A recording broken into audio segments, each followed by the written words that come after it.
Salut, c'est Tom de la Photo Avenue. Alors aujourd'hui, je t'amène avec moi. On est bien sûr à l'extérieur. On va aller visiter un endroit que je n'ai jamais vu avant. C'est en fin de compte 2 chutes d'eau le long d'une rivière. C'est juste à l'extérieur d'Édimbourg en Écosse. Et en même temps de découvrir ce lieu pour voir s'il y a du potentiel photographique, je te propose de voir ensemble une fonctionnalité du nouveau Canon EOS R5 et du Canon EOS R6, c'est bien sûr le focus bracketing.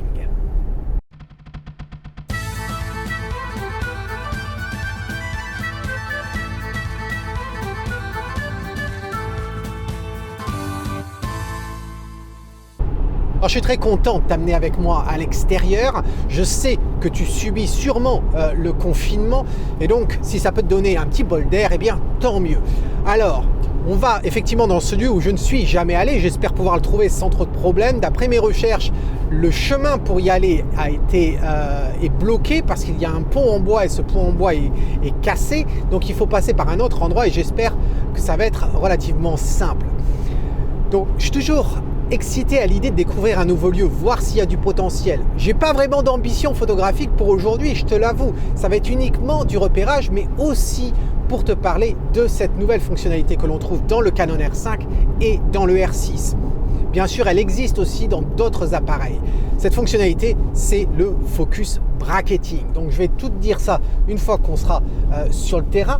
Je dois dire qu'aujourd'hui, c'est un climat d'hiver. On a beau être le 20 novembre, il est 10h moins 10 du matin et il fait 4 degrés. Voilà, donc pas chaud du tout. On a eu pas mal de vent et de pluie ces derniers temps. J'espère pouvoir marcher dans la rivière. J'ai mes bottes, j'ai pas voulu prendre mes guêtres parce qu'il y a quand même une certaine distance pour aller jusqu'à cette jusque là-bas. Donc du coup, marcher avec les bottes, ça devrait être un peu mieux que de marcher avec les guêtres jusque là-bas. Voilà. Donc on va voir ce que ça va donner. Pour toi, c'est immédiat. Pour moi, j'ai à peu près 40 minutes de route si c'est pas trop bloqué par tous ces gens qui vont travailler. Une des raisons pour laquelle il faut absolument que je fasse cette vidéo aujourd'hui, c'est que contrairement à ce qui se passe en France avec le confinement total et sur tout le territoire, ici en Écosse, on est la seule nation du Royaume-Uni à ne pas avoir un lockdown, c'est-à-dire un confinement sur tout le territoire. Non, il est partiel, il est en fonction des comtés. Dans le comté où je me trouve, on a un niveau où on peut plus ou moins se déplacer. À partir de ce soir, on va pouvoir se déplacer facilement. Les limitations sont diminuées. Par contre, dans le comté où on va, là, pour cette vidéo, eux, par contre, ils passent en lockdown, en confinement total. C'est-à-dire que même moi, je n'aurai pas le droit d'y aller sur ce comté. Donc, c'est aujourd'hui ou jamais, ou du moins pas avant un certain temps. Et on va voir ce que ça va donner. Allez, à tout de suite pour toi. Pour moi, c'est dans 40 minutes.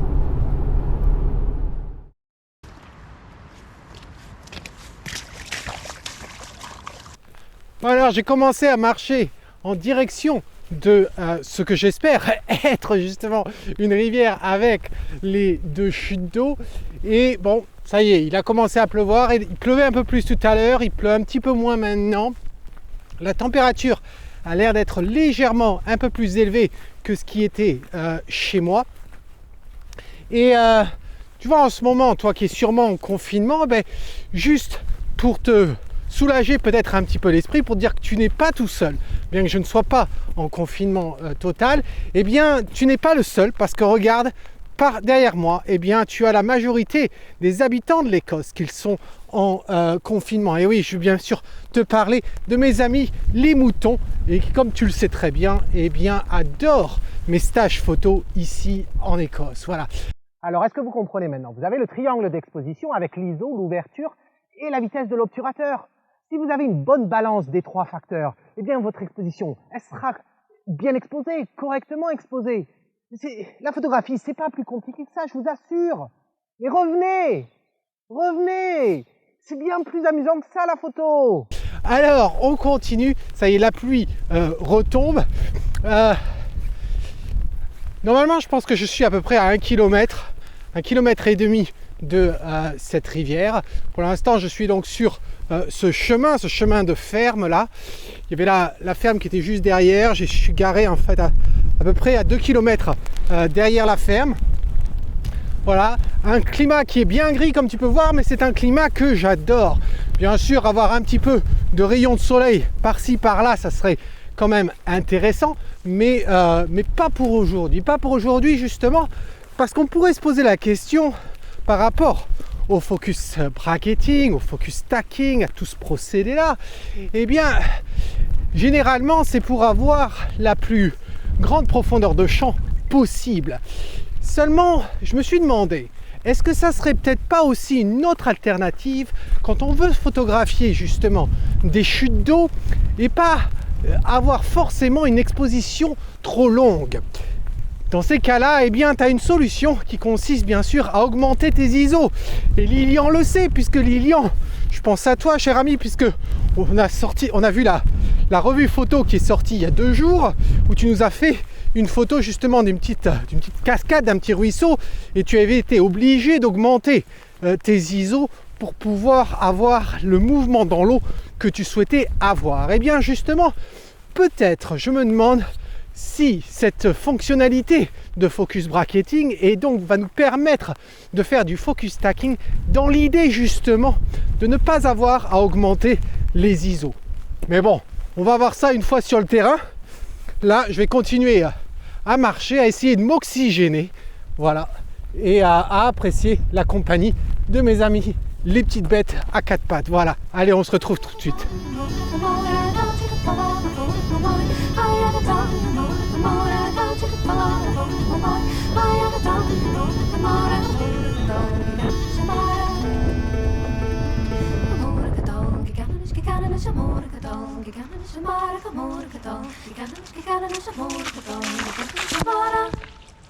Donc on est très proche des chutes d'eau, j'ai trouvé la rivière, tu l'entends peut-être derrière moi, on en a une qui se trouve juste là.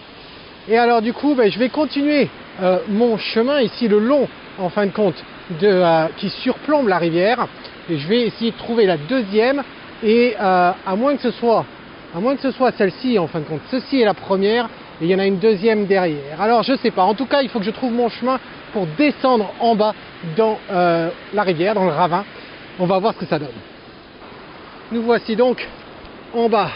Alors tu vois, hein, je sais pas à quel point sur la GoPro ça va te montrer à quel point c'était raide, mais on vient de tout là-haut, voilà, et tu vois, je pouvais pas descendre autrement, c'est quand même très très raide, il faudrait venir avec une corde presque, voilà, en espérant que ça vaille le coup. On va voir ce que ça donne. Alors, la chute d'eau, elle est tout à fait là-bas, du moins les chutes d'eau, on va voir à quel point on peut s'en rapprocher.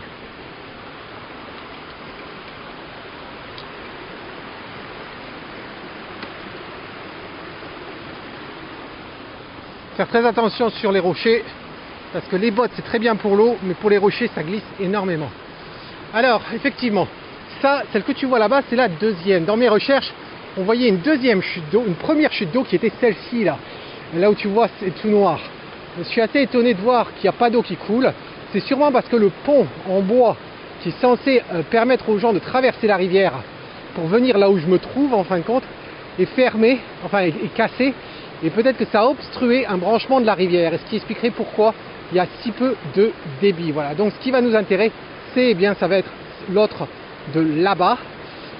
C'est là où tu vois qu'une journée bien grise, eh bien, c'est pratique, parce que si c'était super illuminé, avec un ciel bleu comme je déteste, eh bien, ça serait pas génial. Après, quand je regarde, eh bien, c'est les branches. Et oui, c'est vraiment un temps d'hiver, il n'y a pas de feuilles, il n'y a pas de feuillage, et donc du coup ça passe à travers.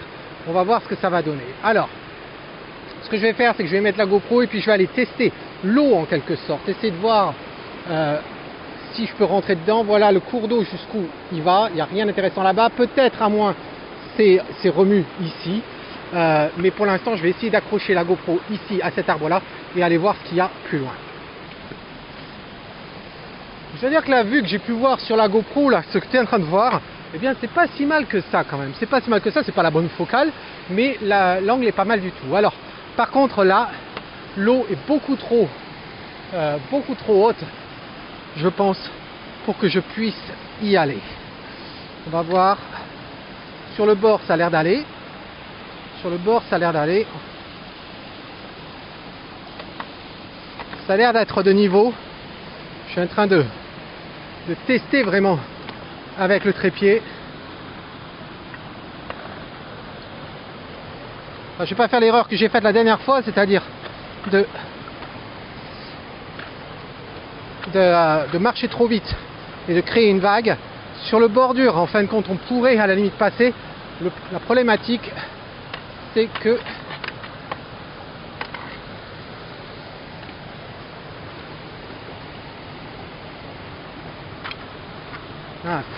ça glisse quand même beaucoup.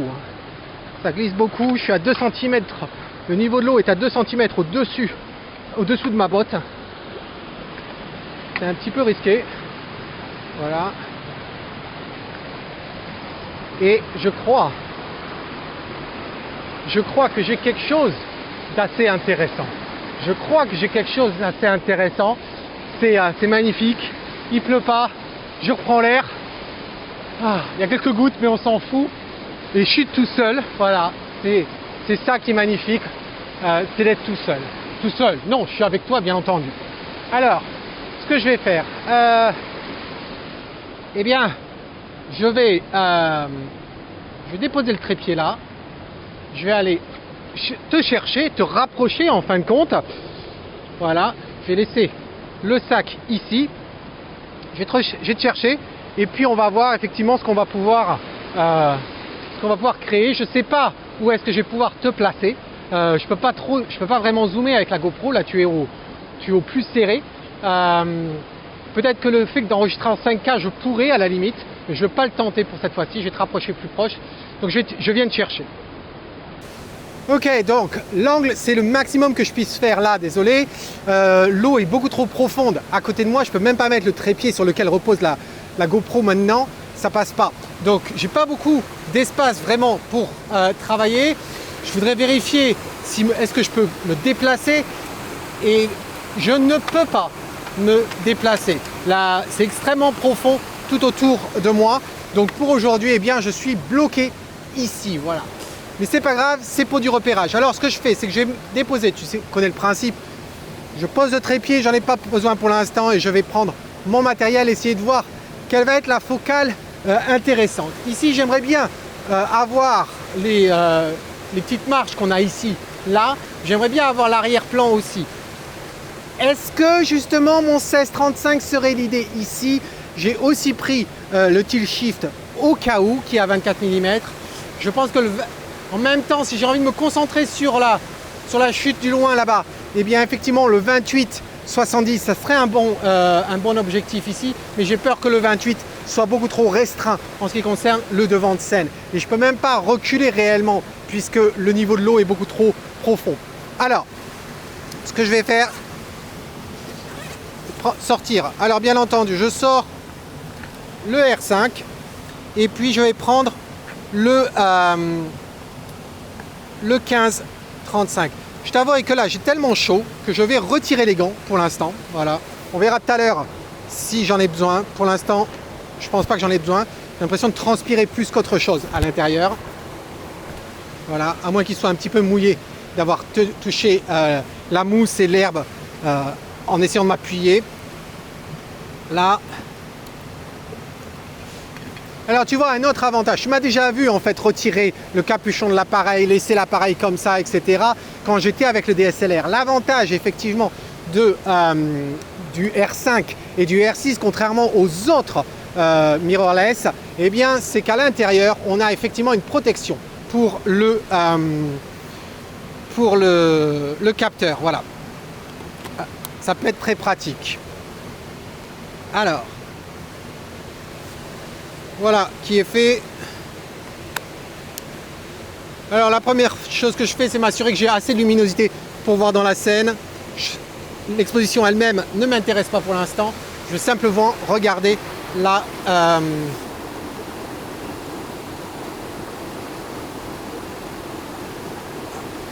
alors le cadrage. Écoute, à 15, pour donner une idée, voici ce que l'on a à 15. Voilà, ça s'affiche. Bon, bien sûr, il y a des cramés dedans, hein, mais c'est pas grave. Pour te donner ce que l'on a à 24, allez, à 28. Alors, on va faire 24 d'abord. 24, voilà ce que l'on a d'ici. Ça me dit que si je prenais le T-Shift, j'aurais cette vue-là. Et maintenant, si je passe à 28, j'ai ça.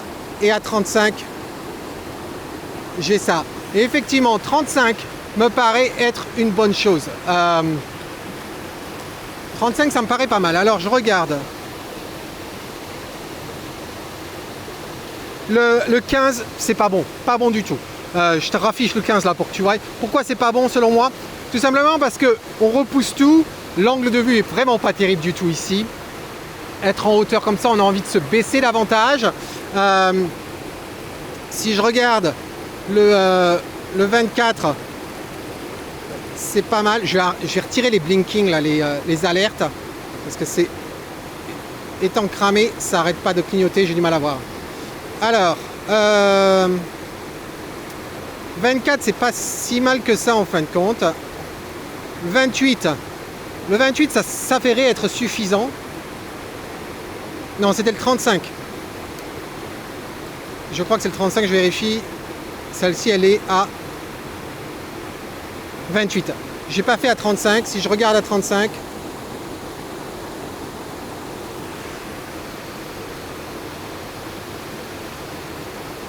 entre le 28 et le 35,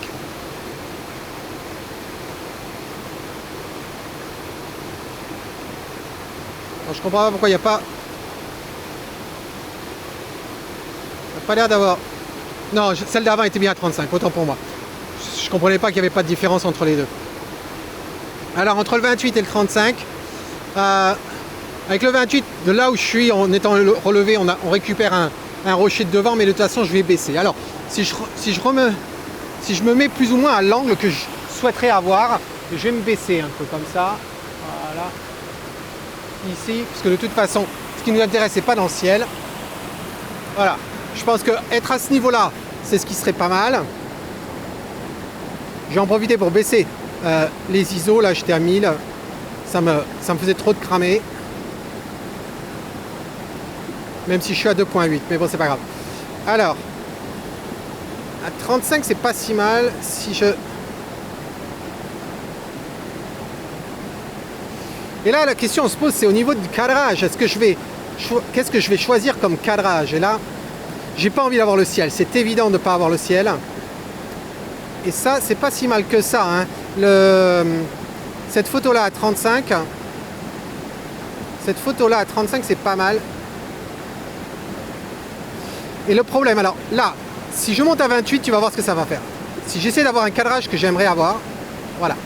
Donc là, je suis à 28.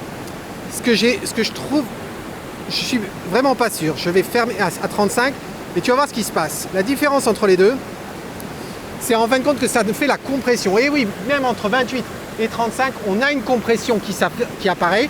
J'espère que tu le vois à l'écran.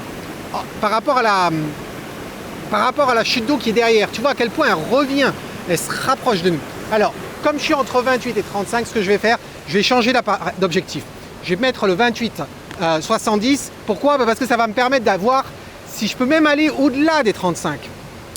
Voilà. Alors, une petite astuce, pour pouvoir avoir le rideau qui vient se fermer sur devant le capteur, il faut éteindre l'appareil. C'est vrai que d'habitude, je retirais comme ça. Là, maintenant, je fais attention quand même à déverrouiller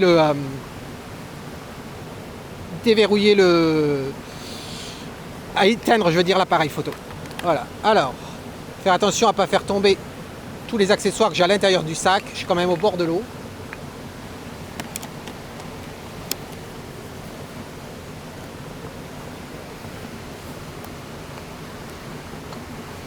Voilà, avec le 28-70, le monstre, tu vois à quel point il est gros, hein, regarde ma main. Voilà, c'est quand même une bête.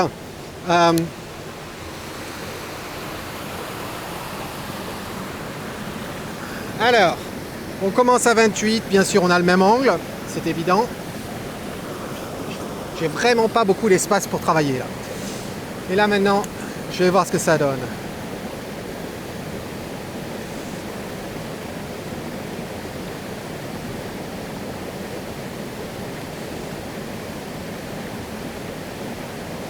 Regarde, là, je vérifie à l'intérieur au niveau des infos, je suis à 44 mm. Ça sert beaucoup plus, mais l'avantage, c'est que ça nous ramène la chute d'eau au loin, beaucoup plus près que ce que l'on avait avant. Et ce qu'on avait avant, je te le remontre là, c'était pas forcément si intéressant que ça. Donc, ce qui va me primer là pour l'instant, c'est d'essayer de faire ce cadrage là à 44. Et puis, je verrai, une fois que j'ai le même cadrage, monter sur le trépied, voir ce que ça donne. Alors, je vais déposer l'appareil ici, là, et essayer d'avoir mon trépied de façon utile. Alors, c'est là que ça va pas être simple du tout. C'est là que ça va pas être simple.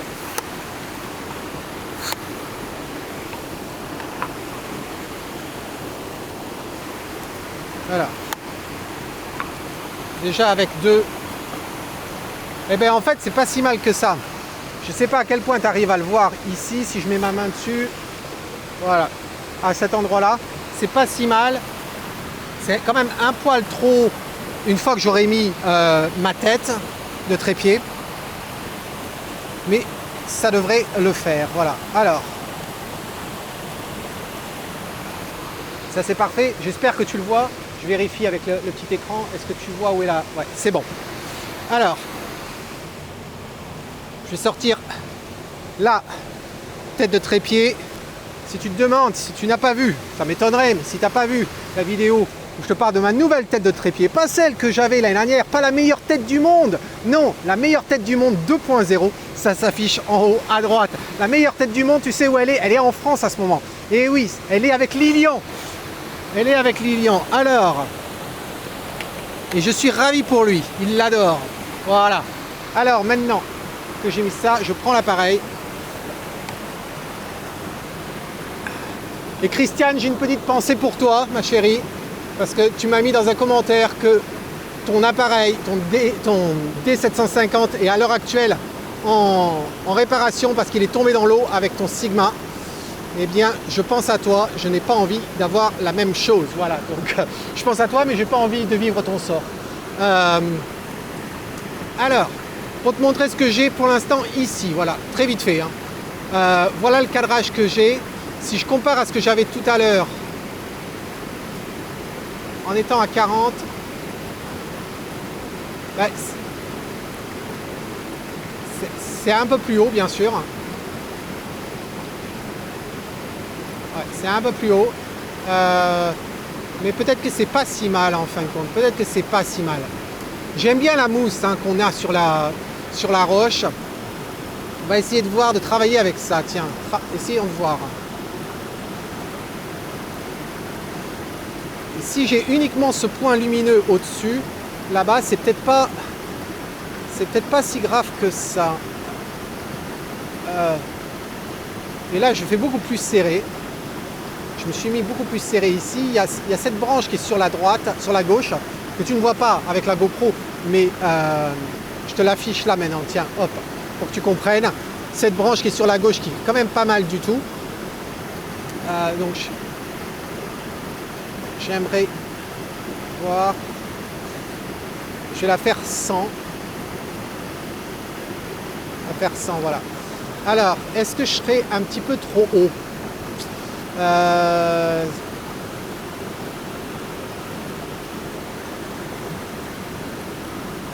Ça se peut, ça se peut, ça se peut. Si j'incline comme ça un petit peu.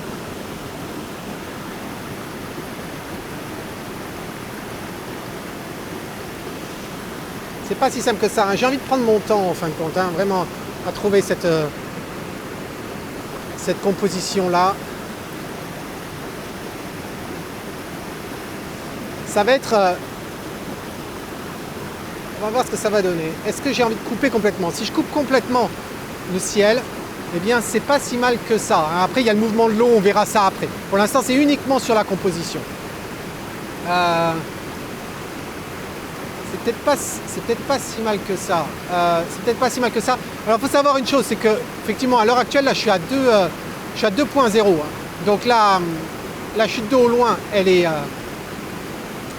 vraiment pas du tout nette. Je vais faire la mise au point dessus, comme ça. On va voir ce que ça donne.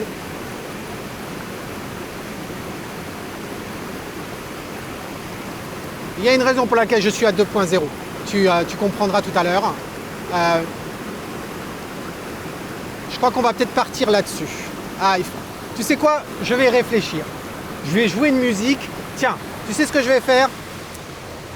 Je vais pas te cacher les choses. J'ai ma cousine qui est une artiste, voilà, que je salue, Nani, qui est une artiste qui a un projet justement d'album. Et le temps que je réfléchisse ici, eh bien, je vais te jouer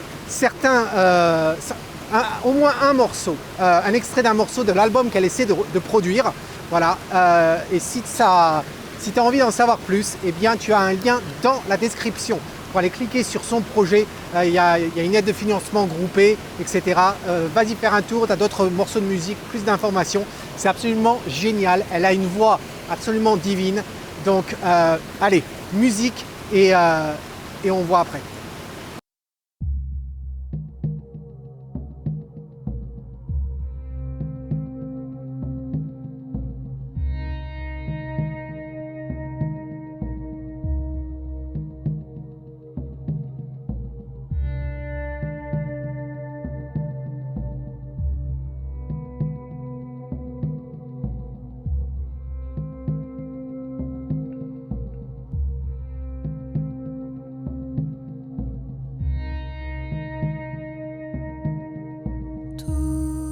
Bilendo en kane suko beyende en kakonkata ye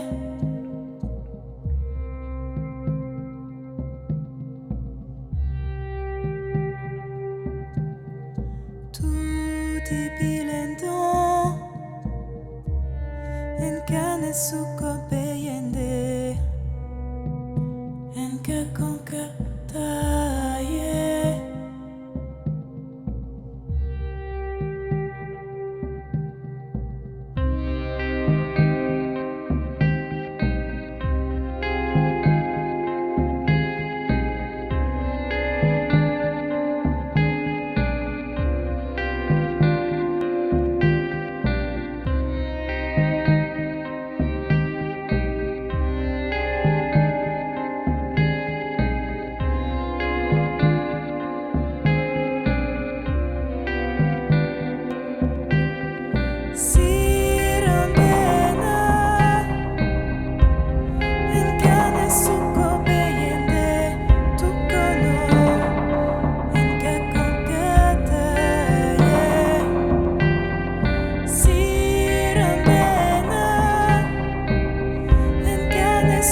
Alors j'espère que tu as aimé cette petite interlude musicale.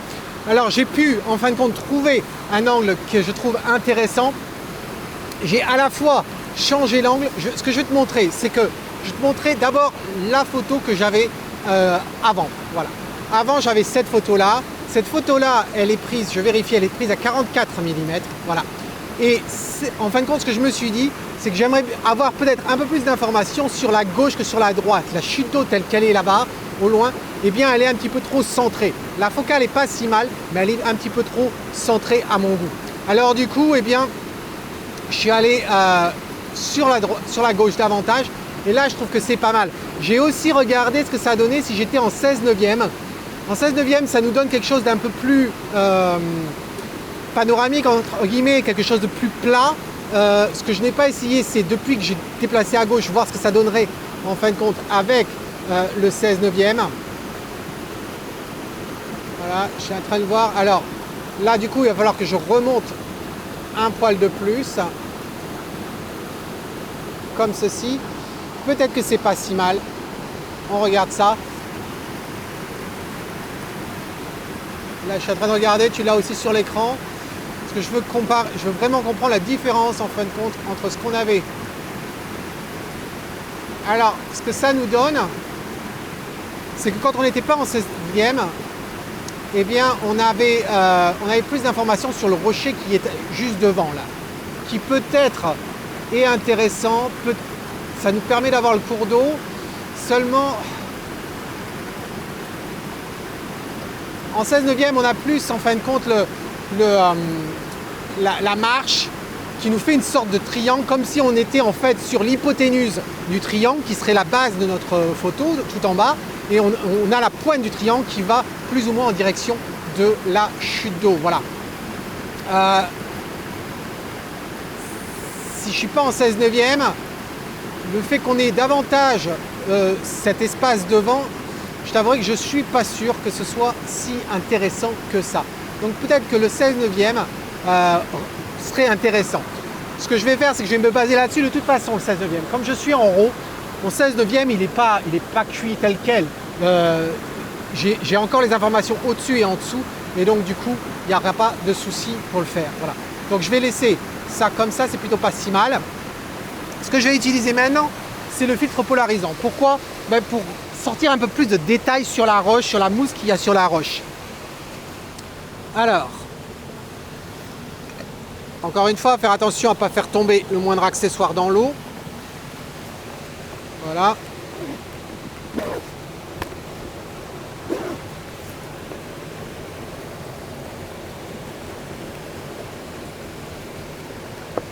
Ici, je vais même laisser carrément, au cas où il se met à pleuvoir, le pare-soleil dessus.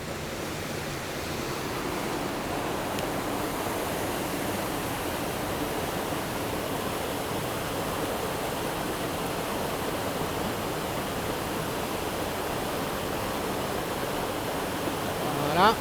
J'ai retiré quand même le capuchon, hein, tant qu'à faire. Parce que j'ai pas vérifié si il fallait que... Ouais, je vais quand même l'essuyer un petit peu. Juste un petit peu, voilà.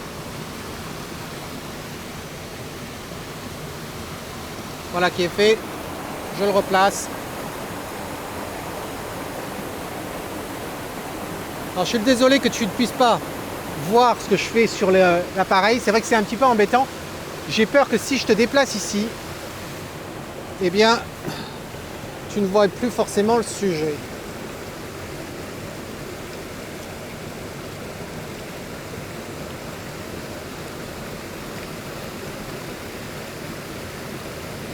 Alors, qu'est-ce que ça donne là?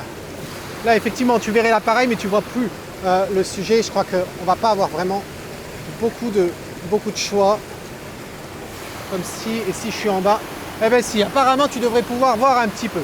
Vive le gros plan de la GoPro. Par contre, je m'aperçois qu'il va falloir, c'est stable ça, il va falloir que je branche. Je ne vais plus avoir de batterie sur la GoPro. Alors, ce que je vais faire, c'est que je vais brancher carrément le powerbank. Si tu te demandes ce que c'est ce powerbank, il est génial. Vraiment, je devais t'en parler pour faire la vidéo sur le timelapse. La météo n'a pas été clémente à ce sujet-là, donc j'ai pas pu la faire. Dans l'article blog qui accompagne cette vidéo, non seulement tu verras les différentes photos que je vais pouvoir te mettre dessus, mais je vais aussi te mettre le lien pour cette powerbank. Elle est absolument géniale. C'est ce que j'utilise aussi pour charger le R5. Ça chargera le R6 et c'est très pratique pour le timelapse et aussi pour charger la GoPro pendant que je suis en train de filmer. Voilà. Donc, maintenant qu'on a voilà, si je prends une photo telle quelle comme ça, j'ai absolument rien réglé. Tu t'aperçois à quel point déjà c'est plus sombre. Ce que je veux vérifier, c'est le reflet.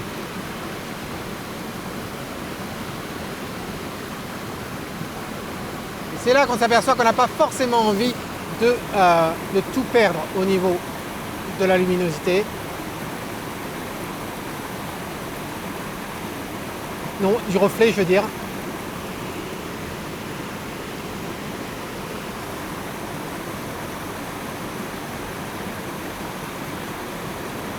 Un petit peu de reflet, c'est pas si mal que ça. C'est pas si mal que ça. Là, voilà.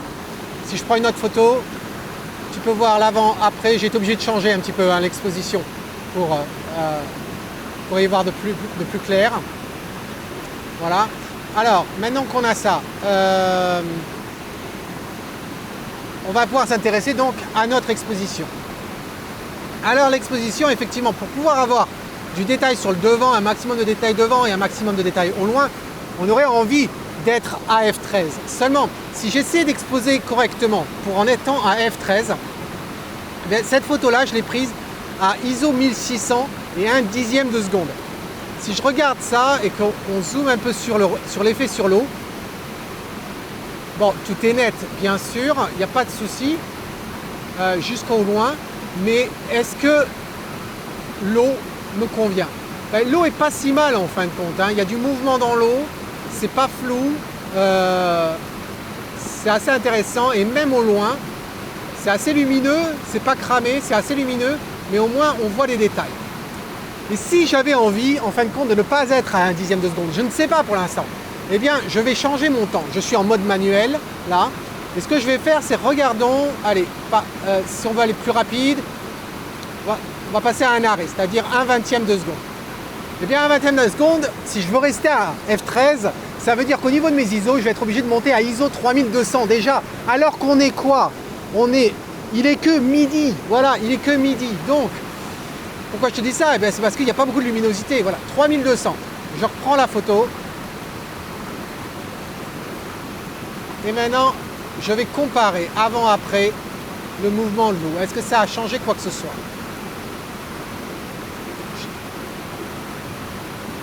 Normalement, sur l'écran, tu devrais voir ce que ça donne. On voit davantage, en fin de compte, le rocher au loin qui se trouve sous l'eau. On voit un peu plus d'éclaboussures. Un peu plus d'éclaboussures. Même sur le devant, en fin de compte, hein, je vois des éclaboussures de l'eau qui sont assez intéressantes, tout en ayant gardé, en fin de compte, le mouvement dans l'eau. C'est un peu plus tigré, je dirais, l'eau sur le devant. Ce que j'entends par tigré, c'est qu'en fait, on a des taches orangeâtres, alors que dans la version avant, eh bien, c'était un peu plus... Il y avait une majorité quand même de tons lumineux là-dessus. Allez, 1/20 de seconde, regardons ce que ça donne à 1/40 de seconde. Ça fait un arrêt de plus. Là, on est à ISO 6400. Pour beaucoup d'entre vous qui regardez cette vidéo, 6400, c'est beaucoup trop pour votre appareil.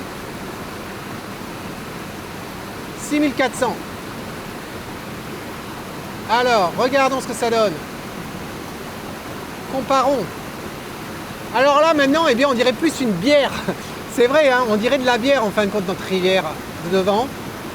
Sur l'arrière-plan. Sur l'arrière-plan, je suis quand même un petit peu... Je suis pas fan de cet effet-là. Je suis pas fan de cet effet-là parce que ça fait un peu comme s'il y avait un arrêt sur image. Alors que... Et on voit... J'ai pas l'impression de sentir autant le mouvement là-dessus. Si on regarde sur le devant... Sur le devant, c'est pas si mal que ça en soi. Sur le devant, c'est pas si mal que ça.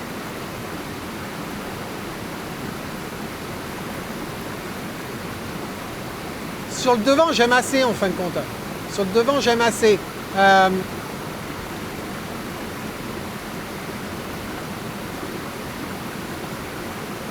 C'est assez différent.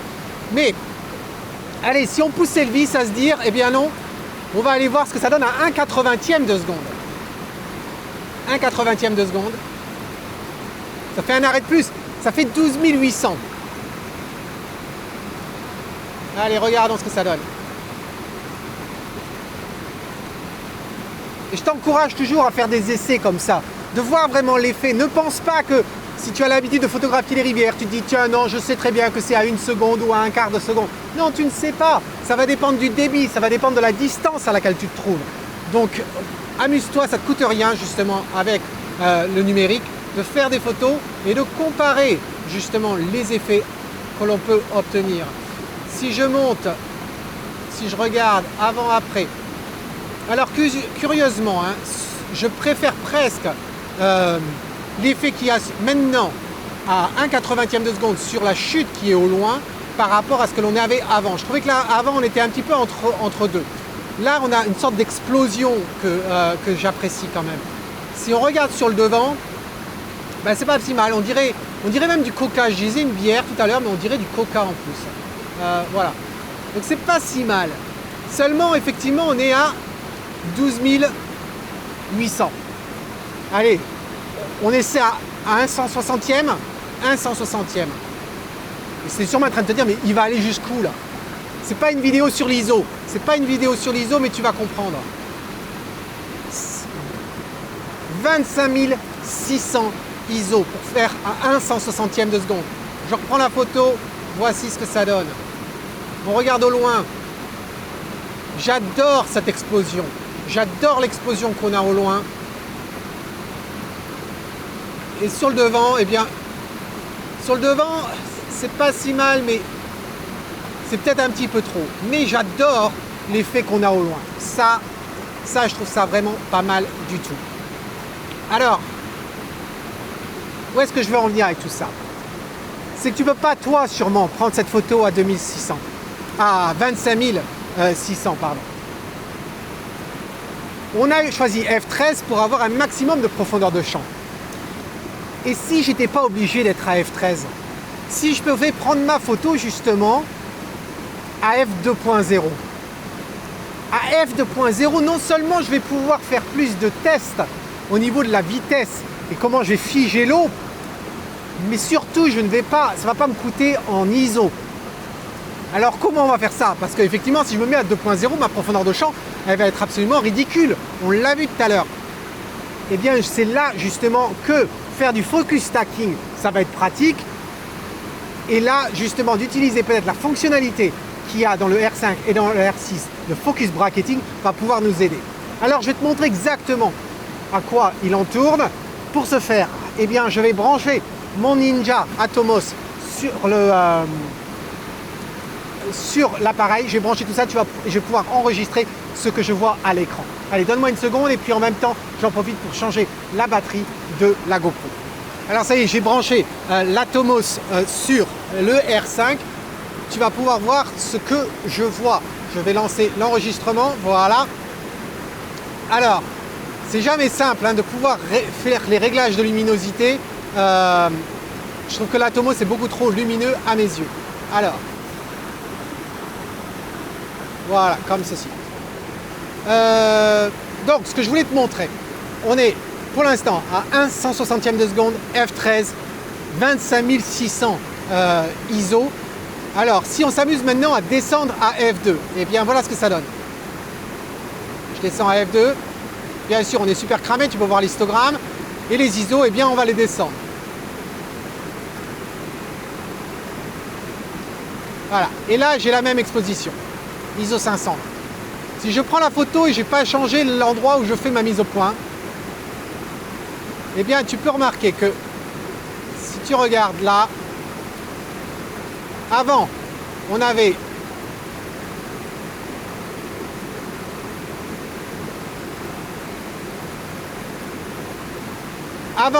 de la bonne netteté au loin, hein, on avait tout plein de détails, aucun problème. Maintenant, tu t'aperçois que c'est tout flou. Et c'est normal, on est hors champ. On a de la netteté jusqu'à ce rocher là. Et sur le devant, eh bien, tu t'aperçois qu'on n'a pas de netteté non plus. Sur le rocher, il est tout flou. Alors, comment on va s'y prendre? Eh bien, on va aller dans le menu. On va aller dans le menu de la... Ici, dans le premier. Et c'est normalement au niveau du 5, Bracketing Map. Voilà. On va cliquer ici et on va l'activer. Alors, tu vois, qu'est-ce qu'il nous dit? Envisager de créer un nouveau dossier pour une séquence de bracketing avant la prise de vue. C'est vrai que c'est peut être pratique, ça te permet d'avoir toutes les photos regroupées sur la carte au même endroit. Alors, là, il y a différents paramètres. Tu t'aperçois qu'on a un nombre de prises de vue que l'on peut renseigner. D'après ce que j'ai pu voir, eh bien, ce nombre de prises de vue là, il sert vraiment à rien. Pourquoi il sert à rien? Et je vais pouvoir remonter, puisqu'après tout, il y a le... j'ai plus besoin de regarder en étant penché. Il sert à rien parce que le mécanisme qui va être enclenché va faire autant de prises de vue qu'il est nécessaire pour aller jusqu'à l'infini. Et donc du coup, eh bien, si t'en faut 100, 200, 300, il les fera, même si tu as dit de prendre que 20 photos. Donc du coup, là, ce que j'ai fait, c'est que j'ai tendance à le mettre, à l'augmenter.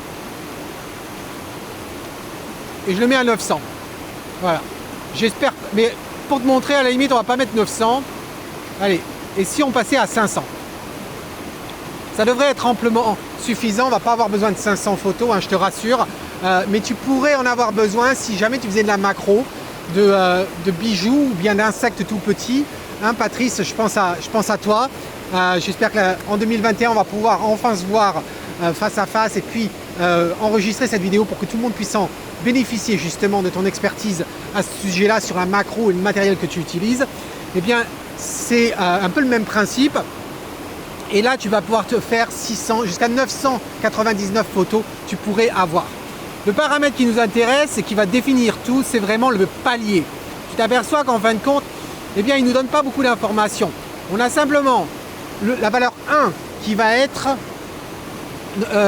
en fin de compte la plus précise. C'est-à-dire, pour aller entre ce qui va séparer une photo de l'autre, eh bien, il va avoir un très peu de mouvement, si tu veux, de mise au point, vraiment très peu. Donc, tu vas avoir un maximum de photos. Ça va prendre beaucoup de photos pour arriver du plus proche à l'infini. Inversement, si tu choisis 10, eh bien, il va y avoir le plus grand espace, en fin de compte, entre chaque cliché qui sont pris. Ici, on n'est pas en train de faire de la macro. Donc, généralement, pour le focus stacking, 3, 4, 5 photos suffisent. Là, je vais simplement le mettre à la moitié. C'est dommage, en fin de compte, que j'espère dans les prochaines versions du firmware qui nous aident à mieux gérer cette information. Parce que là, les valeurs ne nous disent pas grand-chose. Et je te rassure, le manuel d'utilisateur, enfin, c'est pas vraiment de te rassurer, le manuel d'utilisation, eh bien, il ne nous donne pas beaucoup d'informations de plus. Lissage d'exposition, tu peux l'activer, c'est en fait compte pour t'assurer que l'exposition entre chaque plan ne change pas. Bon, on est en RAW, ça n'a vraiment pas vraiment d'intérêt ici, mais on va l'activer. Au résultat de ça, tu vas avoir tes fichiers RAW, tu ne vas pas avoir des fichiers JPEG. Alors je vais fermer le sac, il commence à pleuvoir ici un peu, et je vais mettre ça sur la batterie ici de l'Atomos, voilà. Et puis j'en ai un autre, je vais le mettre ici pour pas que ça tombe sur... Alors, bon, c'est activé, je vais choisir menu, voilà. Et on revient à notre image. Alors ce que je vais faire, c'est que je vais utiliser, voilà, mon pare-soleil pour protéger contre la moindre goutte d'eau. Je ne peux pas regarder devant s'il y en a ou pas, j'ai pas envie de le retirer et exposer davantage à l'eau. Donc on va faire comme ceci, tant pis s'il y a des gouttes d'eau après. Là, et alors l'idée, comme je te disais, c'est qu'il va faire des photos jusqu'à arriver à l'infini. Donc l'idée, c'est que tu vas faire ta photo en ayant la mise au point la plus proche, tout à fait en bas. Et comme tu peux voir là sur l'écran, je suis en train de me mettre tout à fait en bas. Je fais ma mise au point ici avec l'autofocus. Et puis, ce que je vais faire, bon, c'est vrai que je ne l'ai pas fait, j'aurais pu le faire tout à l'heure. Je vais brancher ma télécommande. Voilà. Ici, je refais la mise au point. Et là, tu vas voir à quel point c'est extrêmement rapide. Voilà ce qui se passe. Tu as vu, ça y est, il l'a fait. Il a fait tout ça. Et là, si on regarde, je me mets maintenant en lecture des photos qu'il a prises. Eh bien, regarde ce que ça donne. Là, on est complètement flou parce qu'il a fait la mise au point tout au loin. Et puis, je descends. Je reviens. Et petit à petit, eh bien, tu vois que le rocher, voilà, le rocher, il est net ici. Et petit à petit, eh bien, il devient flou et on a l'information au loin. Voilà. Et c'est quand même pas mal. Alors, justement, poussons un petit peu le vice. je suis qu'à ISO 500 ici. Si je m'amusais, tout en bénéficiant de ça, et je vais faire une autre photo, ce que je voudrais faire, c'est, je vais désactiver. Alors tu vois, j'ai créé un menu personnalisé, je vais désactiver cette fonction-là. Voilà, je vais faire une photo ici. Comme ça, c'est dans le... c'est le dessus. Ou même, écoute ce qu'on va faire. C'est que pour la prochaine photo que je vais faire, on va mettre ça dans un répertoire. Regarde comment on fait. Pour faire un répertoire, est-ce que j'ai créé... je crois que je l'avais fait. Non, j'avais pas créé. Non, je l'ai pas fait. Alors, du coup, on va le faire ensemble. Regarde, on va aller ici. Je vais essayer de le retrouver dans le menu.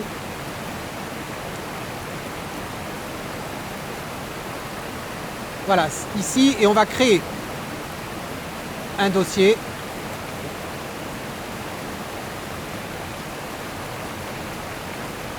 On va créer un nouveau dossier, voilà. C'est très bien. Et dans celui-là, ok, on reva dans le menu. On va se déplacer. On va sur le 5. On va réactiver.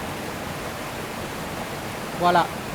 Là, ça. Et alors, ce que je voulais faire, c'était qu'est-ce que ça donnerait si on était non pas à ISO 500, mais à une valeur au-dessus, ce qui nous permettrait en fin de compte d'avoir une vitesse plus rapide. Alors, j'ai fait une bêtise là. Je vais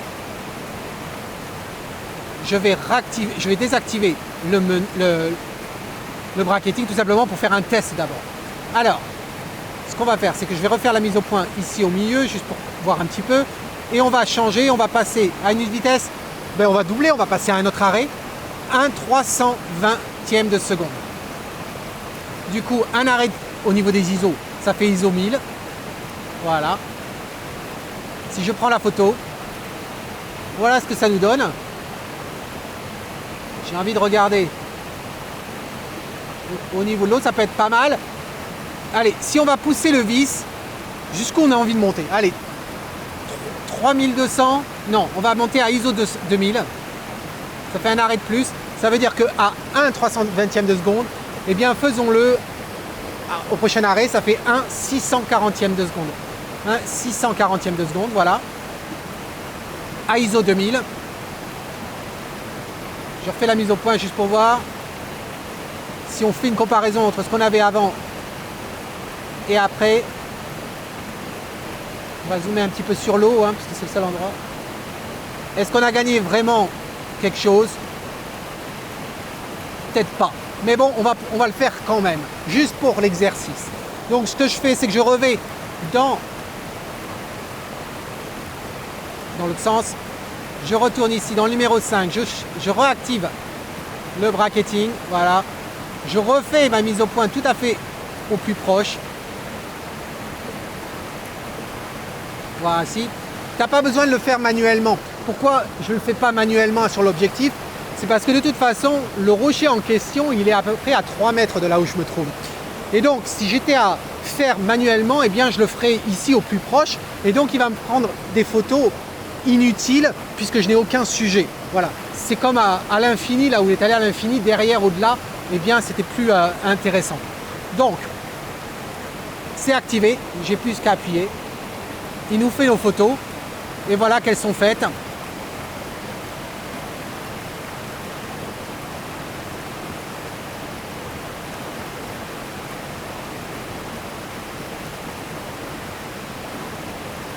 Voilà, ce qui est pas mal. Alors ce que je vais faire, je vais plier bagage, on va rentrer au studio, on va voir ce que ça donne justement ces photos-là, ces stacking, du moins ces bracketing qu'on a fait pour pouvoir faire du stacking. On va revoir la méthode pour faire du stacking et puis on va ensuite comparer les deux images obtenues au final, voir ce qui est intéressant ou pas. Allez, pour toi c'est immédiat, pour moi eh bien c'est dans à peu près quelques heures. A tout de suite.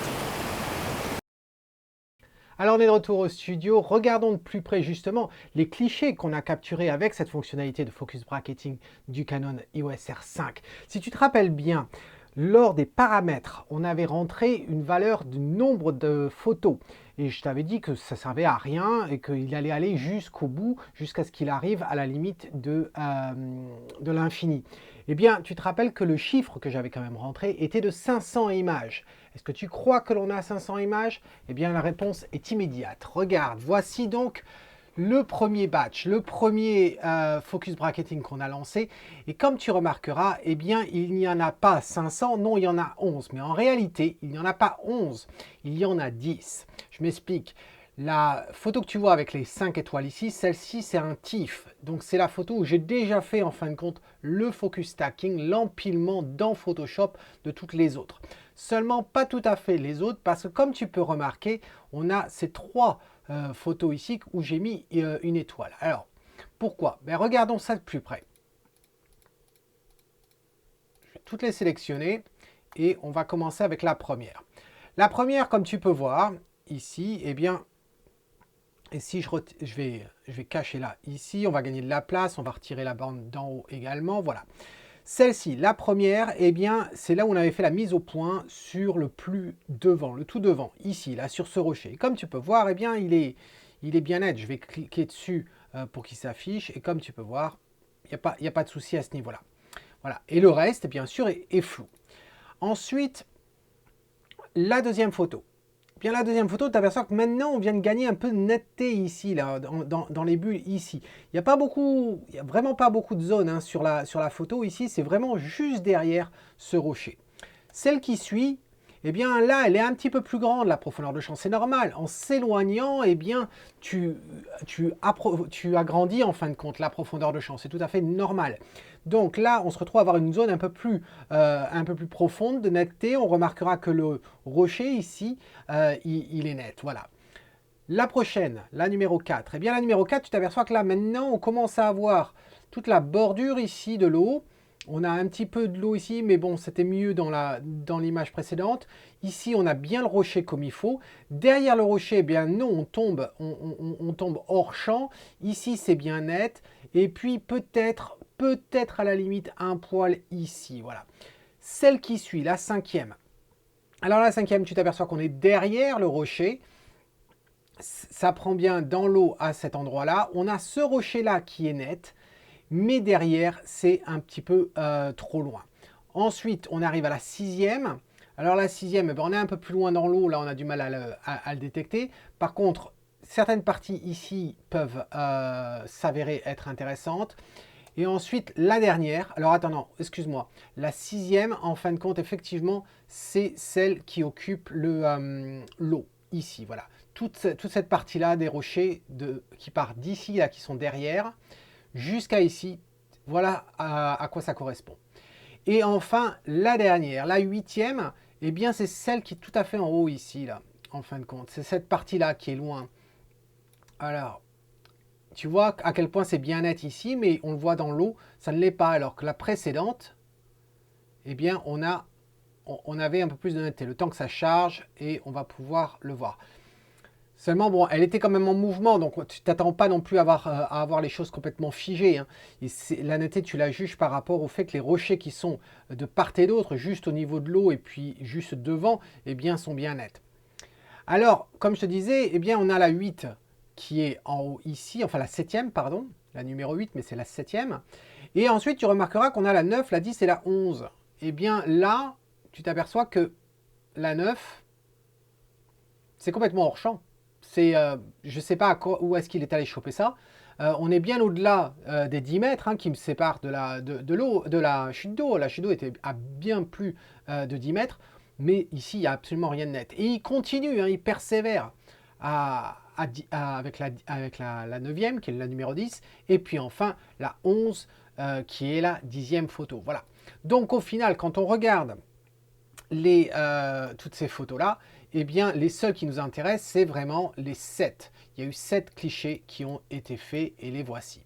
Ces 7 clichés-là, eh bien, quand on les met ensemble et qu'on est dans Photoshop, on se retrouve à voir ça. Alors, là, je l'ai fait manuellement. Tout ce masquage-là avec les masques de fusion ici, tout ça, je l'ai fait à la main et je vais te montrer dans un instant comment on le fait. La photo résultante, eh bien, elle est là, ici. Hop, je te l'affiche. Voici. Donc celle-ci, elle a été construite à partir de toutes les autres. Et puis j'ai fait effectivement des traitements. Donc j'ai fait des changements, j'ai fait des traitements dessus. Si je te montre la photo qui n'est pas 3D, juste au sortir de Photoshop, voici ce que l'on obtient. Voilà. Donc différents traitements pour essayer de récupérer des informations dans la chute d'eau et tout. Au final, on obtient quelque chose de comme ça. Certes, qui est relativement sombre, mais bon, ça c'est pour une autre fois. Ensuite, regardons le deuxième batch. Alors, le deuxième batch, tu te rappelles, la différence qu'il avait, c'était la vitesse. On a augmenté la vitesse. Les premières photos, on était à ISO 500, ce qui nous permettait d'obtenir un 160e de seconde. Et le deuxième batch, eh bien, on est passé à un arrêt au-dessus, c'est-à-dire à 320, un 320e de seconde. Et on est donc passé à ISO 1000 pour pouvoir balancer le tout. Et au final, eh bien, la même chose. On a eu 7 clichés. Les voici. Alors, ce que je te propose, c'est de voir ensemble justement comment j'avais fait l'autre, mais on va le faire beaucoup plus rapidement. C'est très simple. Je vais ici et j'édite dans Photoshop en tant que calque. Voilà. Lightroom, je l'ai laissé en anglais, excuse-moi, mais je me suis assuré que Photoshop serait en français. Alors, si tu fais ça, toi, avec tes propres photos, tu risques de trouver, si tu es au format RAW, tu risques de trouver que ta machine va ramer beaucoup en fonction de la taille de tes fichiers RAW. Si tu te rappelles bien, j'ai fait une vidéo la semaine dernière sur le RAW compressé que l'on trouve avec le Canon R5, le Canon R6, même si on le trouve également avec le Canon R et le RP. Puis ça existe aussi pour Sony et d'autres. Et d'ailleurs, on a eu plein de commentaires sous la vidéo qui me disaient s'ils étaient satisfaits, les différents utilisateurs, de ces autres appareils, justement. Alors, comme j'ai fait avec le RAW compressé, eh bien les fichiers sont quand même relativement réduits. Au lieu d'avoir 45 mégas, je me retrouve à avoir des fichiers qui font nettement la moitié. Donc ça aide aussi à ce moment-là. Alors, on se retrouve à avoir nos 7 fichiers qui sont là. Alors, une chose que j'ai remarqué, oui, en passant, d'ailleurs, c'est au niveau du nommage des fichiers. Les fichiers, ils ne sont pas nommés par Photoshop, ils ne sont pas nommés par Lightroom ici, ils sont nommés par l'appareil photo. Et alors, ce que j'ai remarqué, c'est que si on regarde là, dans ce deuxième batch, tu t'aperçois que, bon, les noms des fichiers ont l'air d'être dans l'ordre. Après tout, on a le 58, 58-2, 58-3-4, 5, 6, 7. Ça a l'air d'être dans l'ordre. Mais si on regarde dans Lightroom et qu'on regarde le premier batch, eh bien, tu pourras remarquer, on a en haut, alors je vais essayer de mettre les photos plus grandes, regarde les textes. 28, c'est l'heure, hein, 13, 22, 28. Donc, tu as 13, 22, 28, 13, 22, 28-2. D'un seul coup, on a le 29. Et je te confirme, regarde en bas, c'est bien ordonné dans l'ordre de la prise de vue. Hein. Regarde, tu te retrouves à avoir le 29, ensuite le 29.3, ensuite le 29.2, le 29.5, le 29.4, le 29.7, le 29.6 et le 29.8. C'est très curieux, ça veut dire que les fichiers, en fin de compte, au moment où ils ont été écrits sur la carte avec le nommage, eh bien, ils ne sont pas forcément arrivés dans le même ordre que les photos ont été prises. C'est assez curieux comme phénomène. Bref, on retourne dans Photoshop. Voilà ce que l'on a.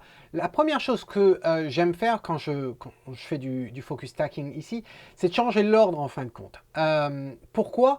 Parce que le premier calque en haut, c'est-à-dire le calque le plus dominant, puisque c'est celui qui est au-dessus de tout le monde, eh bien, par défaut, tu vois qu'il te met la photo où la mise au point a été faite la plus proche de nous ici.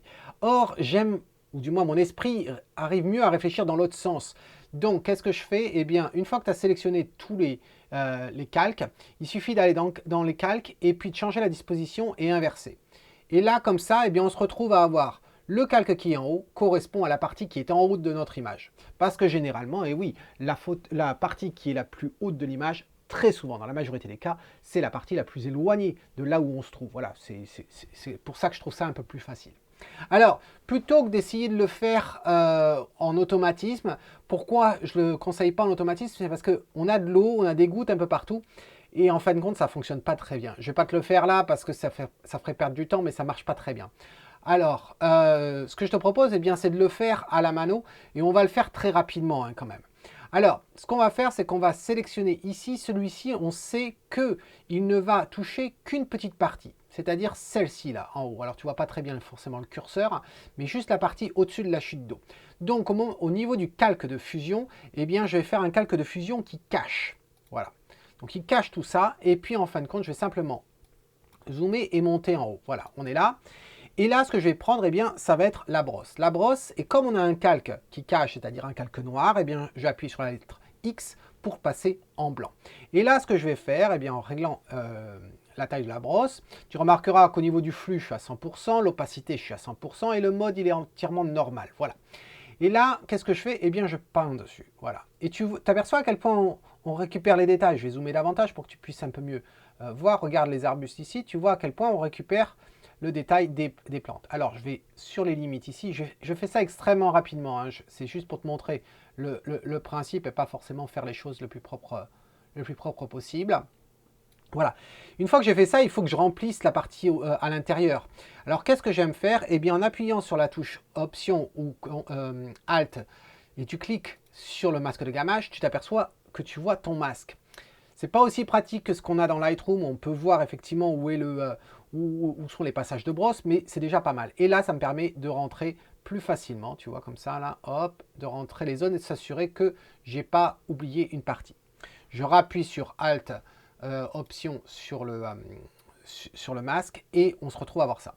Alors maintenant, eh bien, on a la prochaine étape. C'est le prochain calque. Le prochain calque, on sait qu'il va couvrir toute cette partie-là. On s'aperçoit ici c'est tout flou. Alors qu'est-ce que je fais? Comme la plus grosse partie en fin de compte de la photo va être visible, eh bien je vais choisir un masque de fusion blanc qui révèle toute la photo. Et là il me suffit simplement en fin de compte d'effacer, de cacher une partie de ce calque-là, là où ça n'apporte strictement rien, c'est-à-dire toutes les parties qui sont floues dans l'image. Donc là, je suis toujours sur ma brosse, mais au lieu d'avoir la couleur blanche, eh bien, je vais choisir l'opposé, c'est-à-dire X, pour passer en couleur noire. Voilà. Et alors, quelles sont les parties qui sont floues? Eh bien, on le voit hein, tout à fait, les parties de devant déjà, hop. Elles vont quand même être floues en dessous, hein, parce que le calque de dessous, il est encore limite. Mais voilà, là, ici, je vais rester dans l'eau, ici, celui-ci là, hop, on peut faire ça. Là, ici, je m'aperçois que le rocher est flou. Alors, attends, je pourrais zoomer pour que tu voyes un petit peu mieux. Voilà. Je m'aperçois que c'est flou ici. Hop, là. Ce rocher qui est là, je m'aperçois qu'il est flou. Hop, je vais passer dessus. Celui-là, il est flou également. Je vais passer dessus. Tu te rappelles que tu te rends compte d'ailleurs déjà à quel point celui-ci, il devient un peu plus net grâce au fait de révéler le calque qu'il y a dessous. Voilà. Je m'aperçois derrière, là. Hop. Là, non, c'est peut-être un petit peu trop loin. Donc, je repasse avec le X et puis on passe. Effectivement, ça révèle un peu plus de détails. Là, ce rocher-là, effectivement, il est compris sur ce calque-là. Hop, ici, on arrive là. Là, c'est un petit peu la limite. Voilà, il faudrait passer plus de temps hein, au niveau de l'eau pour bien le voir. Et pareil, on suit la même logique. Je vais rappuyer sur Alt ici et je vais pouvoir bien nettoyer comme il faut. C'est-à-dire que tout ce qui est en dessous ici, tout ça, ça devrait être noir. Voilà. Alors, là, je vais appuyer sur le X. Je vais même agrandir. Et je vais peindre en noir sur toute cette partie-là. Régler là. Hop.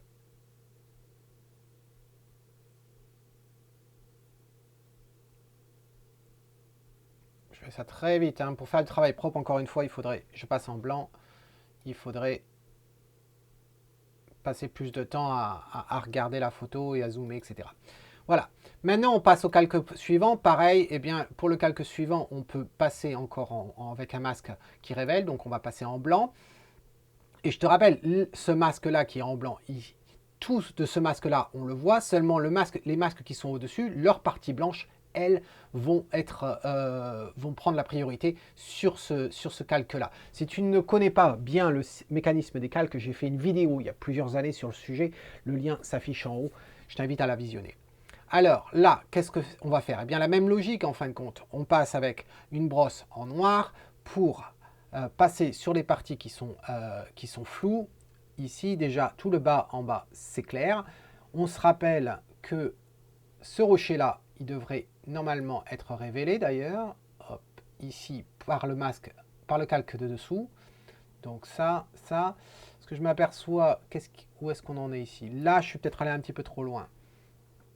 On commence à avoir du flou ici, là, comme ceci, là, c'est juste sur l'eau, on reste là, comme ceci, voilà. Je repasse là, avec la brosse, et je pense que ça devrait être la limite ici, hein. Non, là c'est flou. Voilà.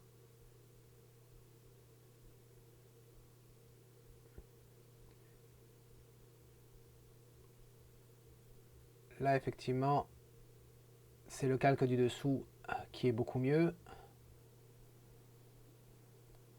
Voilà, et je pense que si on regarde sur le rocher qui est ici, ce rocher-là a l'air d'être bien. Si je passe dessus, d'un seul coup, ça devient flou. Donc ça veut dire que je suis allé trop loin. Donc je vais garder celui-ci. Voilà, là.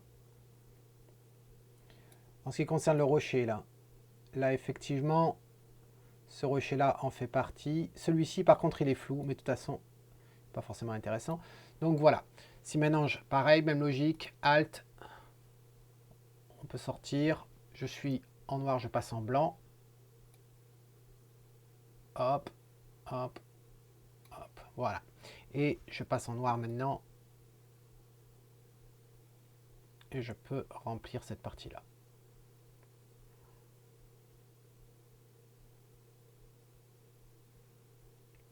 Voilà, maintenant on passe au prochain, donc Alt bien sûr sur celui-ci. Pareil, même logique. Alors là, ça va commencer à devenir un petit peu plus compliqué parce que si tu te rappelles, les profondeurs de champ sont de plus en plus réduites, plus petites, et donc du coup, ça devient un peu plus délicat. Voilà. Alors, là-dessus, eh bien, pareil, en blanc. Et puis là, on va essayer de regarder où est-ce que ça affecte. Alors, on n'avait pas encore fait le rocher. Ici déjà, la partie de devant, tout ça là, on sait que c'est flou. Donc, si on cache ça déjà, c'est mieux. Alors, si on regarde ici, à quel endroit est-ce qu'on peut gagner? Si je remonte ici, le problème, c'est que d'un seul coup, ça devient flou, tu vois, ici. Donc, on est remonté un petit peu trop. Donc, on va garder ça pour le calque. Ici, cette partie-là, là, c'est flou, donc on passe à l'inverse. Et on va essayer de le révéler. Voilà, ici, tu vois, hop. Donc là, ça a l'air plutôt pas mal. Ce rocher-là, ah, là, ça devient... Ça a l'air d'être flou ici. Donc je repasse à l'inverse avec X. Voilà, c'est un petit peu mieux.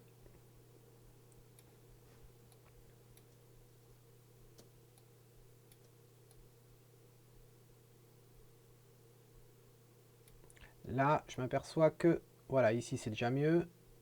C'est mieux aussi. Donc là, je cache ça. Ça ne devrait pas être sur ce calque-là. Voilà. Et je pense que ça devrait aller. Si on regarde à quoi ça correspond ici, tiens, on va être en blanc. Alors, j'appuie sur X. Hop, on peint là-dessus, vite fait. Voilà. Et en noir pour faire la partie dessous.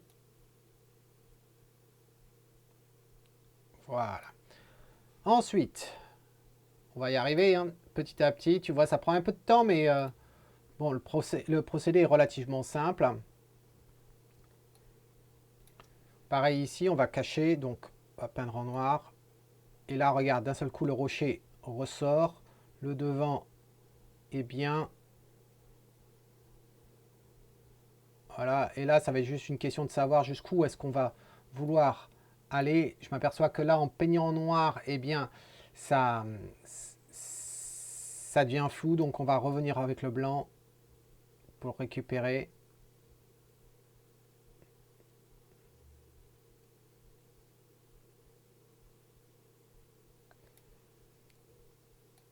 Hop, le rocher, on veut le récupérer quand même.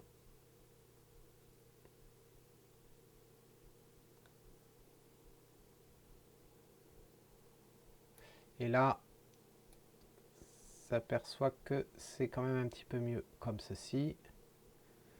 Voilà. Là, si je suis en blanc,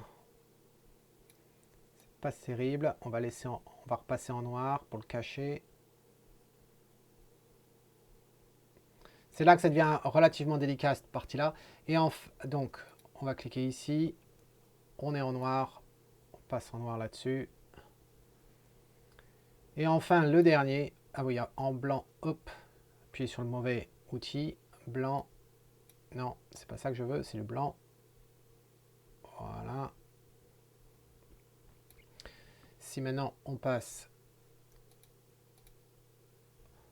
au dernier. Alors ici, ben, on va voir est-ce qu'il y a un intérêt quelconque à y passer dessus. Je ne sais pas. Alors, on va passer en noir. Effectivement, on y gagne un petit peu, mais on s'aperçoit que très vite, on va y perdre. Je repasse avec le X, le O. Ici, tu vois, hop, on révèle. Voilà. Bon, ça ira pour cette fois-ci. Donc voilà ce que l'on obtient en fin de compte en ayant fait. Encore une fois, il faudrait que tu passes plus de temps là-dessus. J'espère que c'est clair. Ce qui est assez curieux en fin de compte, c'est que bon, on a fait l'exercice ici. Le but vraiment de ces deux badges, c'était de me montrer cette nouvelle fonctionnalité qu'on trouve dans le R5 et dans le R6 là pour faire ce focus bracketing. Tu vois à quel point ça peut être pratique. Et comme j'ai dit, ça peut être surtout pratique aussi pour de la macro, etc. Et la possibilité d'avoir justement jusqu'à 999 clichés en un instant quand même très rapide, c'est quand même pratique.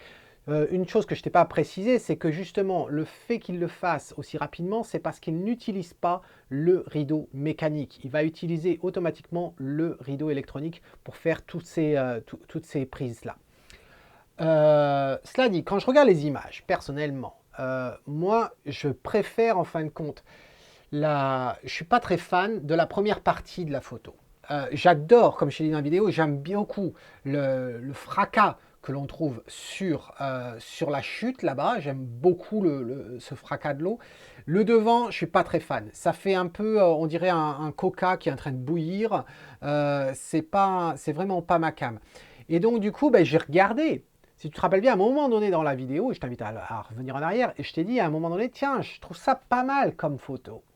Curieusement, ce n'est pas une photo prise par un de ces batchs, ni le premier batch, ni le deuxième batch. Non, c'était une photo prise au moment où je te montrais les différentes vitesses, où on passait en fin de compte 1600, 3200, etc.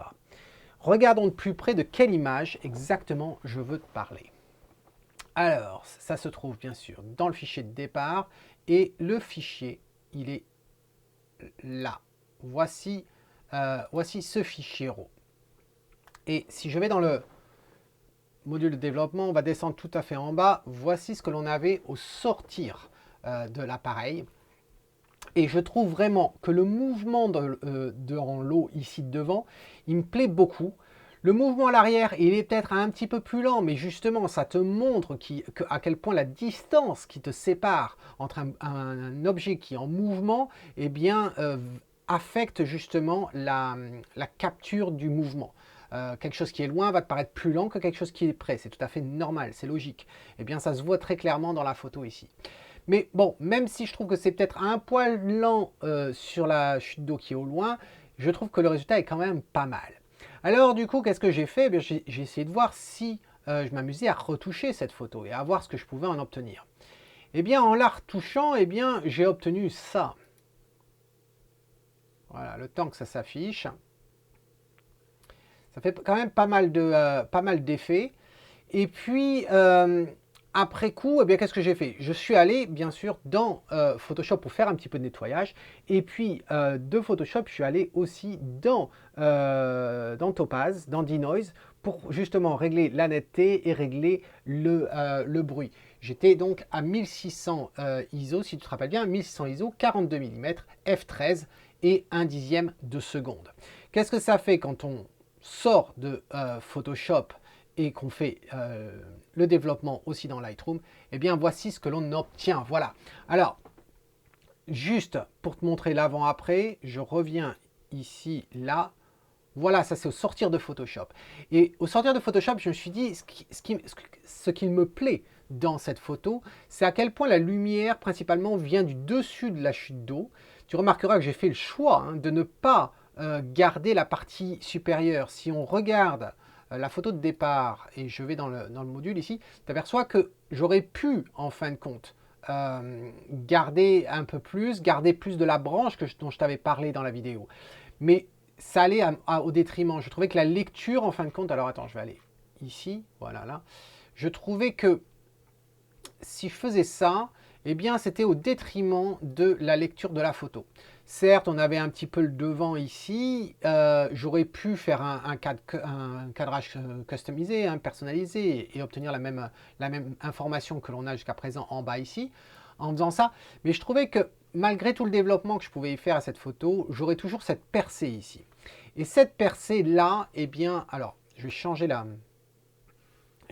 luminosité là derrière, parce que c'est une photo qui est sombre et qui mérite d'être regardée avec du noir autour. Voilà. Si on regarde ça, eh bien, je trouvais que cette percée dans le ciel, elle a beau être grise, elle a beau pas être bleue flashante et très blanche, je trouvais quand même qu'elle attirait le regard et qu'elle perturbait la lecture en fin de compte de cette photo.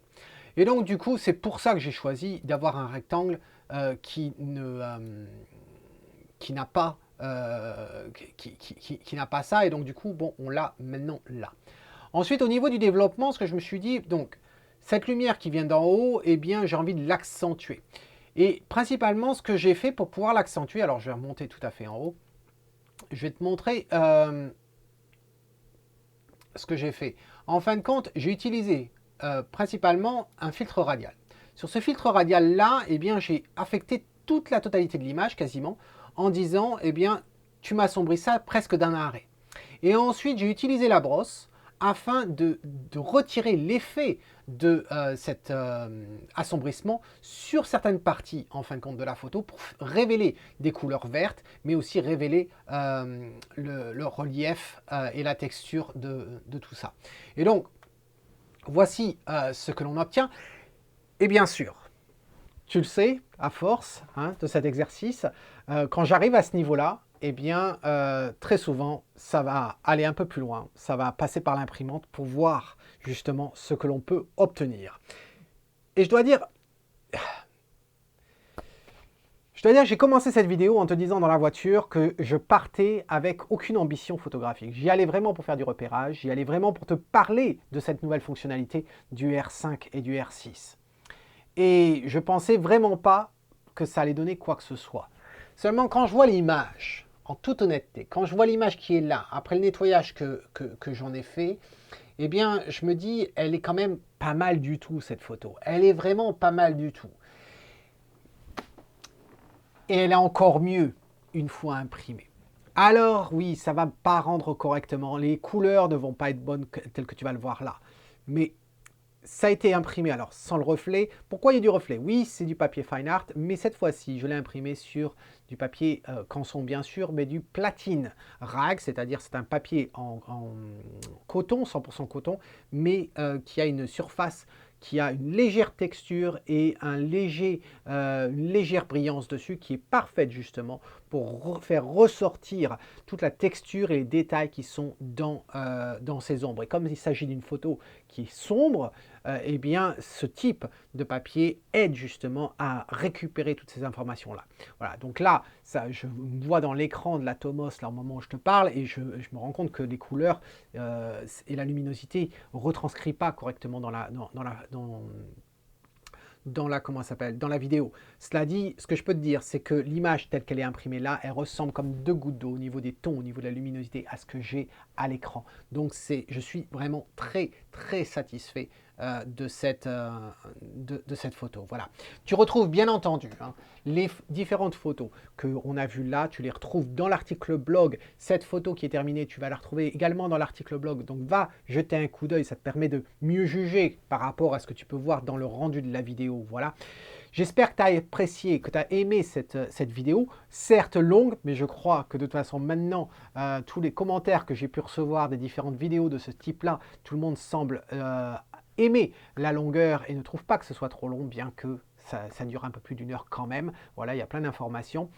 Dis-moi ce que tu en penses dans un commentaire. Tu sais que j'adore ça, je réponds toujours aux réponses. Et n'oublie pas de t'abonner, bien sûr, à cette chaîne si tu aimes ça, si tu veux voir plus de vidéos. Et il va en avoir, je ne veux pas vendre la mèche, mais je ne suis pas rentré bredouille lors de cette sortie-là. Et par bredouille, bien évidemment, je ne parle pas uniquement de cette image-là. Non, il y a d'autres vidéos qui ont été enregistrées justement donc en extérieur, et ça sort, tu as 2 vidéos qui sortent la semaine prochaine en extérieur. Donc pour ne pas les rater, n'oublie pas de t'abonner.